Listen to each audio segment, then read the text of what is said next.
বলছিলাম যে আজকে ভ্যালেন্টাইন্স ডে তুমি আমাকে কিছু দিলে না, ও খালি হাসছিল। আমাকে আমি ঘরটরগুলো গোছাচ্ছিলাম তখনই ও আমাকে এনে দিল। আসলাম মা ওখান থেকে টাটা দিচ্ছে, চলো চলো অনেকটা বেলা হয়ে গেছে, প্রায় 1টা বাজে। 12টায় বেরোনোর কথা ছিল, 1টা বেজে গেল।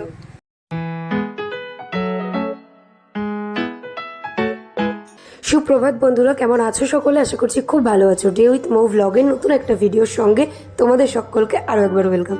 আজকে হচ্ছে সরস্বতী পুজো, আর আজকে ভিডিও করব না সেটা কি হয়? যাই হোক, সকাল সকাল ঘুম থেকে উঠে পড়েছি। শরীরটা ভালো নেই আমার, প্রচণ্ড পরিমাণে ঠান্ডা লেগেছে। সকাল সকাল বলতে প্রায় 8টার দিকে, 8:30 দিকে স্নান করেছি। মা এরও আগে স্নান করে পুজোর রেডি প্রায় করেই ফেলেছে। ঠাকুর মশাই চলে এসেছিল আমাদের খুবই সকাল সকাল। উনি একবার 7টার দিকে এসে ঘুরে গেছে, তখনও মানে জোগাড় পুরোপুরি হয়নি। তারপর 8টার দিকে এসেছে। আর মা দেখো আরও সকালবেলা স্নান করে সব মানে পুজোর জোগাড় রেডি করে ফেলেছে। বাবা এদিকে ধনুচিটা ধরাচ্ছে, আর আমি এদিকে সবেমাত্র নিচে এলাম। এখনও মাথা দিয়ে টপ টপ করে জল পড়ছে। আর যেহেতু প্রচণ্ড পরিমাণে সর্দি লেগেছে, মানে কী যে কষ্ট পাচ্ছে এই ঠান্ডাতে, আমি আর আমার হাজব্যান্ড দুজনেই, তো সেটা বুঝতেই পারছি। যাই হোক, ওই জন্য আরও সকালে স্নান করার দুঃসাধ্যটা দেখায়নি, একটু লেট করেই স্নান করেই এখন আসলাম ঠাকুর ঘরে। ব্রাহ্মণ যেহেতু তাড়াতাড়ি চলে এসেছে, পুজোও তাড়াতাড়ি শুরু হয়ে যাবে।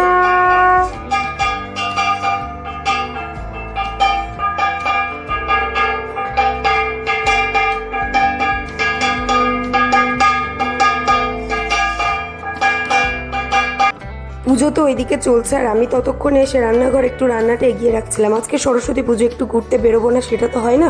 তো আজকে হবে খিচুড়ি। বাবার আবদার ছিল 5 মেশালি ডালের খিচুড়ি, কিন্তু 5 মেশালি এখানে নেই। এখানে মুগের ডাল, মটর ডাল, মসুরি ডালের খিচুড়ি হবে, বিভিন্ন রকম সবজি, তার একটা তরকারি হবে। তো আমি একটু আগিয়ে রেখেছিলাম করে, মা তরকারিগুলো কেটেই রেখেছিল। তো যাই হোক, সরস্বতী পুজো বলে কথা, ঘুরতে তো যেতেই হবে। কিন্তু এখন আর সরস্বতী পুজোটা না সেরকম আনন্দ। ছোটোবেলার সরস্বতী পুজোটা ছিল পুরো অন্যরকম, মানে আগের দিন থেকে এক্সাইটমেন্ট, মানে মনের মধ্যে এত একটা মানে কি বলবো, এরকম একটা অনুভূতি হতো পরের দিন কোন শাড়ি পরবো, কীভাবে বেরোবো, সেই সকল নিয়ে। এখন আর সেগুলো কিছুই নেই। এখন একটা ফ্যাশন হয়ে গেছে সরস্বতী পুজোটা, বড় ছোট সকলের। তবুও ভালো লাগা খারাপ লাগা যেটাই হোক না কেন, মানে এখনকার সময়ের সাথে তো তাল মিলিয়ে চলতেই হবে। তো সেই জন্য সকাল সকাল রান্নাটাও আমি করে নিচ্ছিলাম, যাতে বেরোতে কোনো লেট না হয়। আর যেহেতু বোনকে বলে ফেলেছিলাম যাবো আমার মাসির মেয়েকে, সেই জন্য। না হলে সত্যি কথা বলতে এই বছরে ঘুরতে যাওয়ার কোনো ইচ্ছে নেই। দুজনেরই শরীর এত খারাপ, এতটা পরিমাণে আমাদের দুজনেরই ঠান্ডা লেগেছে। আজকে প্রায় 7-8 দিনেরও বেশি হয়ে গেল, কারোরই শরীর ঠিক নেই, ওষুধ খেয়েও কমছে না। তো ওকে যেহেতু বলে ফেলেছিলাম, সেই জন্য আর না করতে পারলাম না। এদিকে দেখো আমার খিচুড়ি বসানো হয়ে গেছে।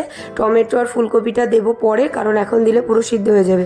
আর এখানে ছোট একটা বাটিতে বেশ কিছুটা টমেটো কাটা রয়েছে, কারণ চাটনি হবে। ওনার আবদার ছিল খিচুড়ির সাথে চাটনি নাকি খুব ভালো লাগে। আর এখানে সবজি রয়েছে, পালং শাকের মধ্যে দিয়ে দেওয়া হবে। আমি যতটা তৃপ্তি ভরে বিরিয়ানি খাই, আমি বিরিয়ানি প্রেমী মানুষ কম বেশি সকলেই জানে। আর আমার হাজব্যান্ড ঠিক সেই রকম তৃপ্তি ভরে ও খায় খিচুড়ি, মানে ও এতটা পরিমাণে খিচুড়ি ভালোবাসে। যাই হোক, এবার রেডি হয়ে নেব। তো খাওয়া দাওয়া আমাদের হয়ে গেছে। আজকে হয়েছিল খিচুড়ি, তারপরে পালং শাক, এসব সব খাওয়া হয়েছে। খাওয়া দাওয়া করে এখন রেডি হব। আসলে কি মানে পরে আমরা যাব সেটা এখনো পর্যন্ত ঠিক করতে পারিনি। ও এখনো রেডি হয়নি, আর আমি কোনো রকমের মায়ের কাছ থেকে একটা শাড়ি এনে শাড়িটা জাস্ট পরেছি। এখন কীরকম লাগবে কি বৃত্তান্ত জানি না, এখন শেষ পর্যন্ত আদৌ শাড়িটা পরে থাকবো কিনা সেটাও জানি না। যাই হোক, আমাদের সঙ্গে আরও দুজন যাবে, তো কারা যাবে তোমাদের সাথে দেখাবো। আর আমরা কোথায় যাব এখনো পর্যন্ত সেটা আমরা জানি না, দুজনের কেউই জানি না। তো চলো আমি রেডি হয়ে নিই, ও রেডি হয়ে আসুক, তারপরে তোমাদের সাথে আবার দেখা হচ্ছে। এখন আমরা বেরোবো। এই যে সঙ্গে রয়েছে আমার বোনাই, আর আমরা দুজন, 4 জন মিলে এখন যাবো। চলো তুমি ধরো। আসলাম মা ওখান থেকে টাটা দিচ্ছে, চলো চলো অনেকটা বেলা হয়ে গেছে, প্রায় 1টা বাজে। 12টায় বেরোনোর কথা ছিল, 1টা বেজে গেল। এই হেলমেটটা পরবো, ঠিক আছে চলো এখন আমরা বেরোবো। আমাকে কেমন লাগছে দূর থেকে একটু দেখাতে পারতে।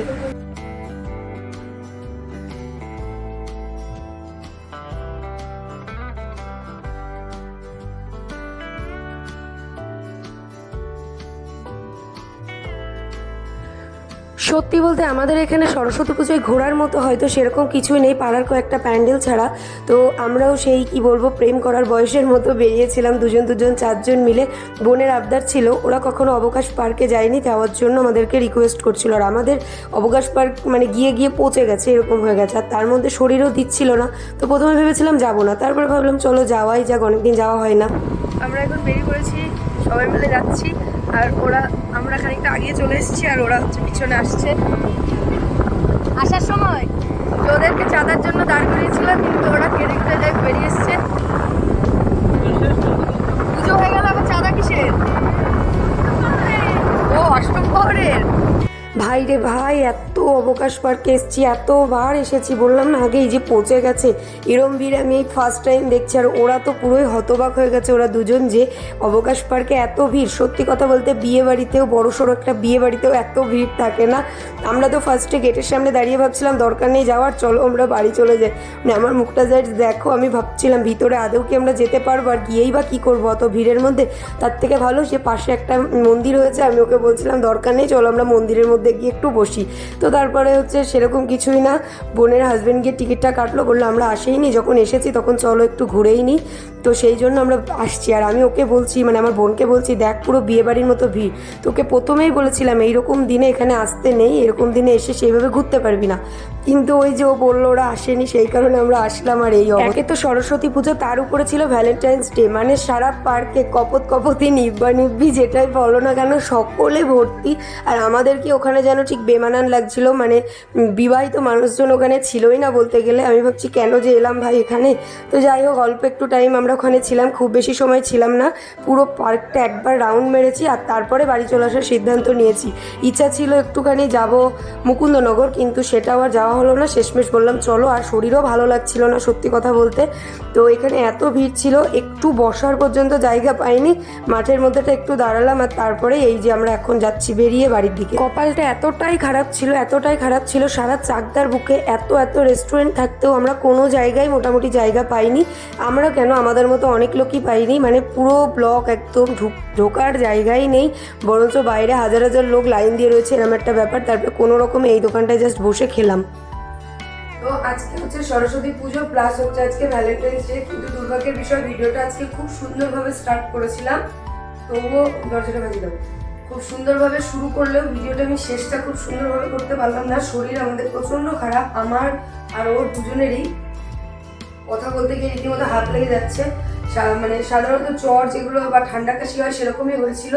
তো আজকে তারপরেও আমরা বেরিয়েছিলাম দুজনের শরীর খারাপ নিয়ে, যেহেতু বোন আর বোনের হাজব্যান্ডকে বলা ছিল সেই কারণে আমরা বেরিয়েছিলাম। কিন্তু তারপরে শরীরটা এতটাই খারাপ লাগছিল, খুব বেশি আর ঘুরতে পারিনি। তোমরা দেখেছো অবকাশ পার্ক গেছিলাম, ওখান থেকেই তারপরে ঘুরে বাড়ি চলে এসেছি। তো শরীর যেহেতু ভালো ছিল না সেই কারণে আর কোনো ভিডিও করিনি। কিন্তু যে জিনিসটা হয়েছে সেটা হচ্ছে, তোমরা তো আগেই অলরেডি শর্ট ভিডিও দেখতে পেয়েছো, অথবা হয়তো পরে পোস্ট করবো। যাই হোক, শর্ট ভিডিওতে তো দেখেইছো ভ্যালেন্টাইন্স ডে গিফট আমার। কারণ ও দুদিন আগে গিফট এনে রেখেছে, সেটা আমি জানতাম না। আমি ওকে আজকেও যখন আমরা ঘুরতে গেছি তখন আমরা বলছিলাম যে আজকে ভ্যালেন্টাইন্স ডে, তুমি আমাকে কিছু দিলে না, ও খালি হাসছিল। ও যে আগে কিনে এনেছে সেটা আমি জানি না। তো বাড়ি আসার পরেও আমাকে একটু আগে আমি ঘরটরগুলো গোছাচ্ছিলাম, তখনই ও আমাকে এনে দিল। যাই হোক, চলো তোমাদেরকে দেখাই ও কি এনেছে ভ্যালেন্টাইন্স ডে গিফট হিসেবে। তো এই যে একটা এমনি নর্মাল প্লেন একটা এরকম কুর্তি এনেছে, এটা খুব ভালো লেগেছে। মানে এরকম টাইপের ছাপা খুব ভালো লাগে, এর কলারটা খুব সুন্দর লেগেছে আমার। এরকম কতটা বোঝা যাচ্ছে জানি না, ফোনটা ব্যাক ক্যামেরা করো তো আমি ঠিক বুঝতে পারছি না। যাই হোক, এটা এনেছে। আরেকটা যেটা এনেছে সেটা হচ্ছে এটা হচ্ছে প্যান্ট আর কুর্তি দিয়ে একটা সেট।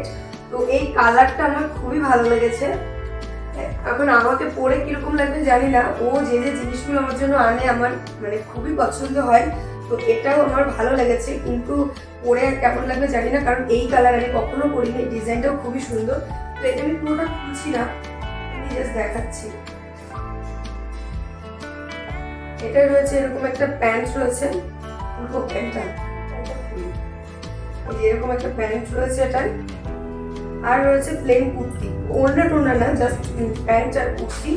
আর কুর্তিটা রয়েছে এরকম, একটু দেখাই কতটা লং দেখো। আমার তো খুব ভালো লেগেছে এটা, মানে বিশেষ করে কালারটা। কিন্তু পরে কেমন লাগবে জানি না। আমি এটা পরে অবশ্যই যখন পরবো দেখাবো প্লাস বলবো। এই কালার আমি কখনো পরিনি। যাই হোক, তারপরে আমরা বাড়ি এসেছি, সন্ধ্যার আগেই বাড়ি চলে এসেছি, অনেকটা আগে বাড়ি চলে এসেছি। আমার শরীরটা এতটা খারাপ লাগছিল, হোমিওপ্যাথি ওষুধে কাজ হলো না। হোমিওপ্যাথি ওষুধ বেশ কয়েকদিন ধরে খাচ্ছিলাম, কিন্তু মানে শরীর ঠিক হলো না। আমার তো প্রচণ্ড ঠান্ডা, গলা তো বসা তো আছেই, সঙ্গে কাশি, জ্বর, সব কিছু। তো ওরও তাই। তো ও আবার পরে আজকে সন্ধ্যাবেলা গেল ডাক্তারের কাছে, গিয়ে ওষুধ টষুধ আনলো। এখন জানি না কতটুকু কী হবে। যাই হোক, ভিডিওটা খুব সুন্দরভাবে শুরু করলেও শেষটা খুবই খারাপভাবে হলো। চলো তাহলে ভিডিওটা এখানে শেষ করছি। কেমন লেগেছে জানিও। ভালো লাগার মতো কিছুই দেখাতে পারলাম না, গিফটগুলো কেমন লেগেছে জানিও। আজকের মতো টাটা।